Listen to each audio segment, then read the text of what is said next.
In the summer of 1914, Europe looked calm, almost peaceful, as if nothing could truly go wrong, as if the world had finally reached a moment of stability after years of progress and growth, with people walking through crowded streets, working in factories, traveling between cities, and enjoying their daily lives without fear, completely unaware that beneath that calm surface something dangerous was slowly growing, something invisible but powerful, a mix of tension, ambition, fear, and silent hatred between nations that had been building for decades, waiting quietly for the right moment to reveal itself.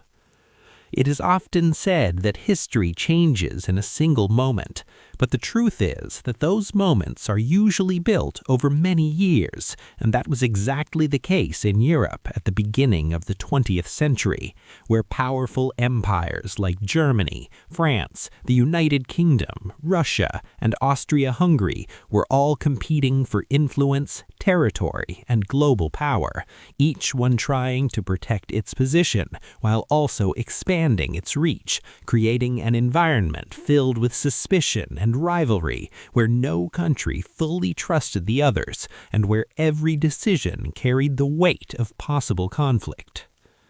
As these tensions increased, countries began forming alliances, believing that unity would bring security, but in reality, these alliances created a fragile system where a single conflict could quickly grow out of control, with Germany, Austria-Hungary, and Italy forming one bloc, while France, Russia, and the United Kingdom formed another, dividing Europe into two powerful sides, each one ready to defend the other, turning what could have been a small disagreement into something much larger and far more dangerous. At the same time, nationalism was rising across the continent, filling people with pride for their nations, but also creating division and hostility, especially in regions like the Balkans, where different ethnic groups wanted independence and the right to control their own future, leading to constant tension and instability, particularly for Austria-Hungary, which controlled many of these regions and struggled to maintain control over diverse populations that no longer wanted to be part of the empire, making the entire region one of the most unstable areas in Europe. All of these factors combined created a situation where Europe was no longer truly at peace, but rather standing on the edge of a cliff with no clear way to step back, and all it needed was a single spark to cause everything to collapse, and that spark came on June 28, 1914, in the city of Sarajevo, when Archduke Franz Ferdinand, the heir to the Austro-Hungarian Empire, arrived with his wife for an official visit, unaware that this day would become one of the most important turning points in modern history. Hidden within the city were members of a nationalist group who believed that by assassinating the Archduke, they could strike a blow against Austria-Hungary and help bring independence to their people. And although their plan was risky and uncertain, they were willing to take that chance, driven by a strong belief in their cause and a willingness to sacrifice everything for it. And among them was a young man named Gavrilo Princip, who would soon find himself at the center of history. Earlier that day, the first attempt to kill the Archduke had failed, creating confusion and tension, and for a moment it seemed like the danger had passed. But then something unexpected happened, something that would change everything, when the Archduke's driver made a wrong turn and stopped the car near a small street, and by pure coincidence, that street was exactly where Princip was standing, giving him a second chance that no one could have predicted.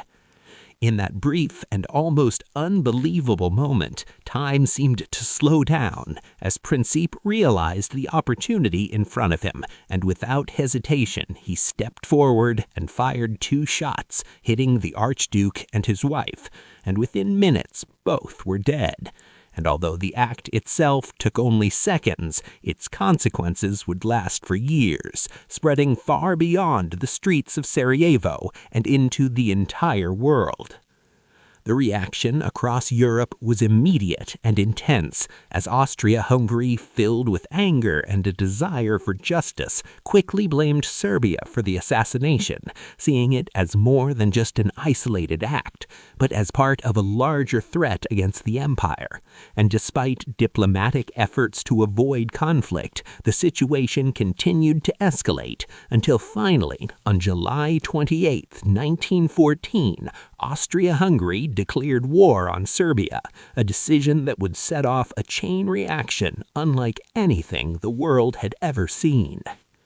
Because of the alliance system, other countries were quickly pulled into the conflict as Russia moved to support Serbia, unwilling to abandon its ally, and Germany, seeing Russia's actions as a threat, declared war in response. And soon after, Germany also declared war on France while executing a plan to quickly defeat them by invading Belgium, a neutral country, an action that shocked the international community and forced the United Kingdom to join the war in a matter of days.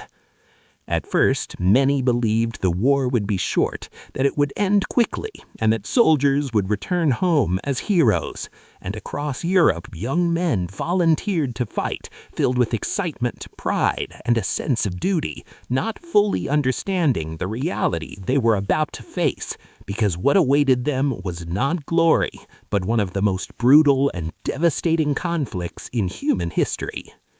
As the war began, it quickly became clear that this was not a traditional war, as modern weapons such as machine guns and heavy artillery made battles far more deadly, forcing soldiers to dig trenches for protection, creating long lines of defense that stretched across the battlefield, especially on the Western Front, where progress became painfully slow and incredibly costly, with thousands of lives lost in attempts to gain even the smallest amount of ground.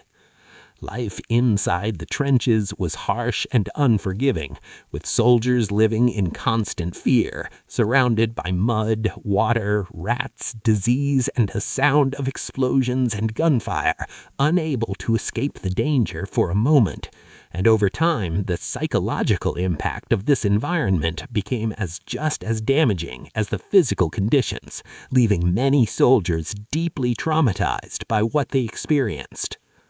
The war also introduced new and terrifying technologies, including poison gas, which caused slow and painful deaths, as well as tanks and airplanes, which changed the nature of warfare forever, making it more destructive and more complex. And as the war continued, it became clear that this conflict was not just about winning battles, but about survival in a world that had become increasingly violent and unpredictable. What began as a single act of violence in Sarajevo had now grown into a global catastrophe involving multiple continents and millions of people, reshaping the political landscape of the world, destroying empires, and leaving behind a legacy of destruction and loss that would be felt for generations. And even today, more than 100 years after the beginning of World War I, the beginning of World War I serves as a powerful reminder of how quickly the world can change and how a single moment, under the right conditions, can alter the course of history forever.